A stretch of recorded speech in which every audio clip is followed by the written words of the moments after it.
Hamster check, quality check, music check, buntis check. My. Delilah. Why, Delilah. Okay, napakaangas. Share ko lang sa inyo mga kapongs. Yan. Yan po pala yung shinare ko sa inyo na Mosaic Blue. Buntis na po siya. Nilipat ko na po kaagad ng ating bean cage para siguradong safe yung magiging anak niya. Then nilagyan na natin ng beddings, na tissue beddings na pinagpunit-punit. Straight na punit lang yon. Tas gagawin naman dyan ng mother hamster, pipinuhin pa po yan para maging beddings na magiging anak niya. Kasi kaya nilalagyan natin ng ganyan dahil yung kusot medyo matatalim yan. Possible manipis pa kasi yung balat ng pinkish na hamster, magkakasugat yon. Iniiwasan natin magkaroon sila ng sugat. Kaya yan, nilagyan natin ng tissue beddings. Then yan, ganyan nga pala itsura nung Campbell Dwarf Hamster pagka buntis na.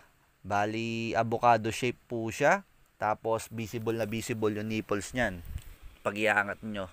Pero pagka ganyan buntis na po yung hamster at alam na nyo, iwasan na po nyong hawakan para maiwasan ang pagka-stress ng ating mother hamster bago siya manganak. Okay, para safe na safe. Oras kasi na may stress, 'di ba? Alam naman nyo, lagi ko inuulit. Ang mangyayari dyan, kakainin niya yung mga anak niya oras na nakapanganak siya at stress siya. Okay? Yun lang, sayang kasi lalo na pagka ganyan kaganda yung gagamitin yung foundation, di ba? Yan. Sana nga lahat na maging anak niya, puro mosaic para solid, di ba? Yun lang, mga kapong, share ko lang sa inyo. Good vibes palagi. Okay? Sana pa-subscribe ng ating YouTube channel na Kuya Pongs TV. Saka pa-follow na rin po dito sa Kuya Pongs Hamsterific Hamster.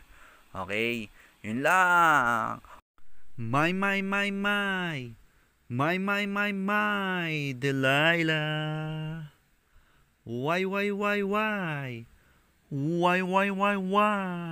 Delilah. Yon, share ko lang mga kapongs. Napakaangas. Okay, peace out, gang. Shoot!